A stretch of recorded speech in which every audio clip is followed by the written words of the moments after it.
அரசியல் கட்சிகளுக்கு தலைவர்கள் தகுதி வாய்ந்தவர்களாக, சிறப்பு மிக்கவர்களாக, ஆளுமை மிக்கவர்களாக இருக்க வேண்டும். அதுபோன்ற ஆளுமை மிக்க தலைவர்களை கொண்ட, வழிகாட்டிகளை கொண்ட அரசியல் இயக்கங்கள் தான் வெற்றி இலக்கை எட்ட முடியும். அந்த வகையிலே இப்பொழுது பல ஏறக்குறைய திராவிட முன்னேற்ற கழகத்திற்கு பின்னர் தொடங்கப்பட்ட இயக்கமான அதிமுக, எம்ஜிஆர் ஜெயலலிதா மறைவுக்கு பின்னர் பழனிசாமி அவர்கள் ஆட்சி பொறுப்பிற்கு வந்தது மக்களுடைய அனுமதி பெற்று வரவில்லை.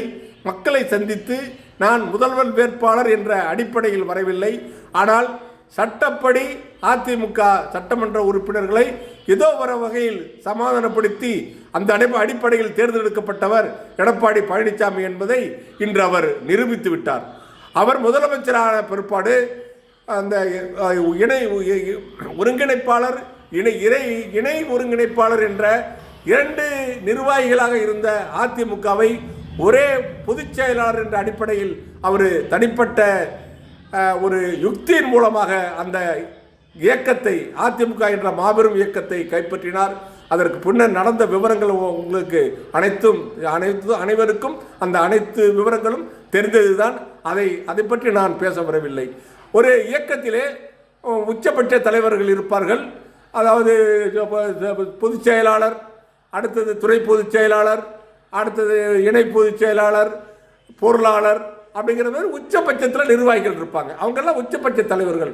அவர்களுடைய பேச்சுகள் தரம் தாழ்ந்து இருக்காது.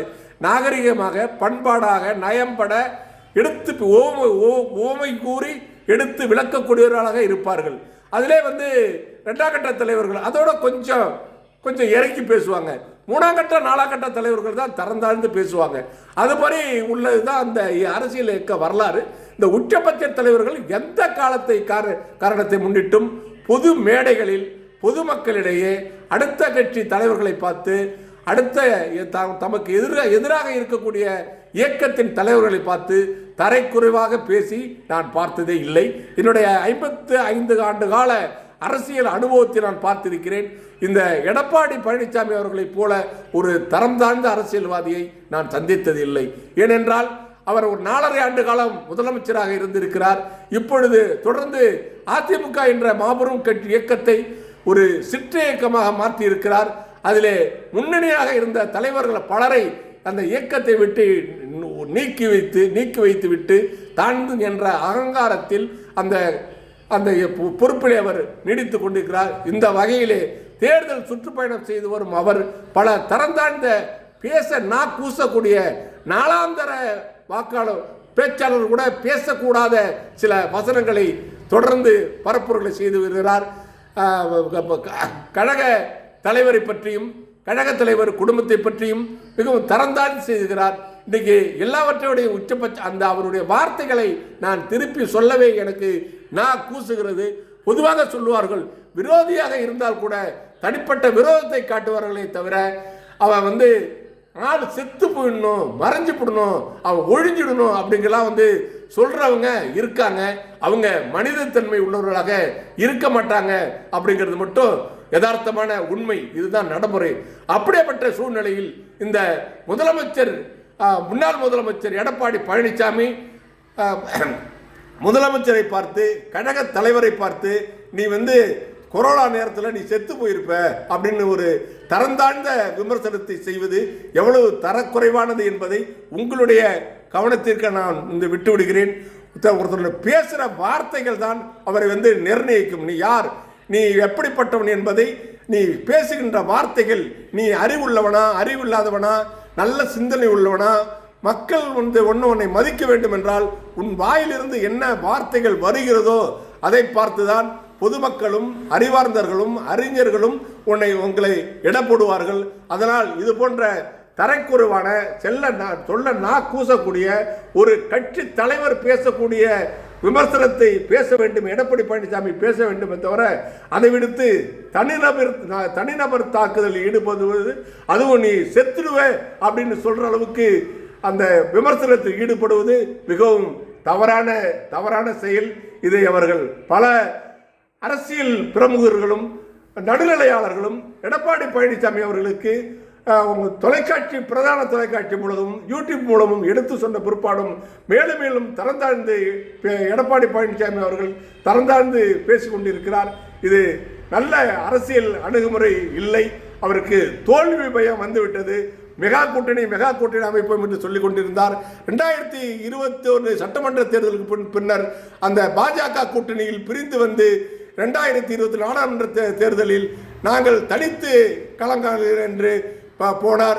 3ஆம் இடத்துக்கு தள்ளப்பட்டார். 3ஆம் இடத்துக்கு தள்ளப்பட்ட காரணத்தினால் மீண்டும் அந்த பாஜக கூட்டணி இவர் சேர்க்க வலுக்கட்டாயம் செய்தார்கள். இவர் சேர மறுத்தாலும் வேறு வழி இல்லாமல் இவர் மீது உள்ள வழக்குகளை இவர் சொந்தக்கார வீட்டிலெல்லாம் வந்து இடி மூலியமாக ரெய்டு நடத்தி வருமான ஒருத்தருமா ரைடு நடத்தி அதன் மூலமாக இவரை அந்த கூட்டணியில் வலுக்கட்டாய பாஜக இணைத்தது. இவர் டெல்லியில் போய் கூட்டணி சென்று வந்தார். மிரட்டி இவர் கூட்டணியில் சேர்த்தாங்க. இவரை ஒரு நினைச்சிட்டார் சேர்த்த சொத்துக்களும் கட்சியும் காப்பாற்றினா போதும் அப்படின்னு சொல்லிட்டு இவர் செயல்பட்டு இருக்காரு. அவர் செயல்படுறது அவர் கருத்து, அதில் அந்த தொண்டர்களாச்சு அவராச்சு அதை பற்றி நமக்கு வந்து அக்கறை கிடையாது. ஆனால் வந்து ஒரு முதலமைச்சரை பார்த்து 50 ஆண்டு கால அரசியல் அனுபவம் மிக்கவரை அவர் தலைவராக பொறுப்பேற்றிலிருந்து ஒரு தேர்தலை கூட தோல்வியை சந்திக்காத ஒருவரை பார்த்து இவர் பொதுச் செயலாளர் இவர் அதிமுகவுக்கு பொறுப்புக்கு வந்ததிலிருந்து நடைபெற்ற ஒரு தேர்தலில் கூட உள்ளாட்சி தேர்தல் முதல்பட எந்த தேர்தலிலும் வெற்றியே பெற முடியாத எடப்பாடி பழனிசாமி அவர்கள் ஒரு தலைவரை பார்த்து இது போன்ற வார்த்தைகளை பேசுவது உச்சக்கட்டம். அவருடைய வெறுப்பின் உச்சக்கட்டம், காழ்ப்புணர்ச்சியின் உச்சப்பட்டம், பயத்தின் உச்சக்கட்டம். தன்னுடைய தேர்தலில் தோற்று விடுவோம் என்று நன்கு தெரிந்திருந்தாலும் பாஜக உத்தரவாதம் இவருக்கு கொடுத்திருக்கலாம். தேர்தல் ஆணையத்தை வைத்து நான் உன்னை வெற்றி பெற வைக்கிறேன் என்ற உத்தரவாதத்தை கூட வழங்கி இருக்கலாம். அந்த உத்தரவாதத்தின் அடிப்படையிலே கூட இவர் இது போன்ற கருத்துக்களை பேசிக்கொண்டு இருக்கலாம் நான் நினைக்கிறேன். அதற்குள்ளே முகத்தை இதுவரைக்கும் அமைதியாக இருந்தவர்கள் இன்னும் தேர்தல் நடைபெற ஏறக்குறைய இன்னைக்கு 13 நாள் தான் இன்னும் தேர்தல் நடைபெற இருக்கிறதுக்கு.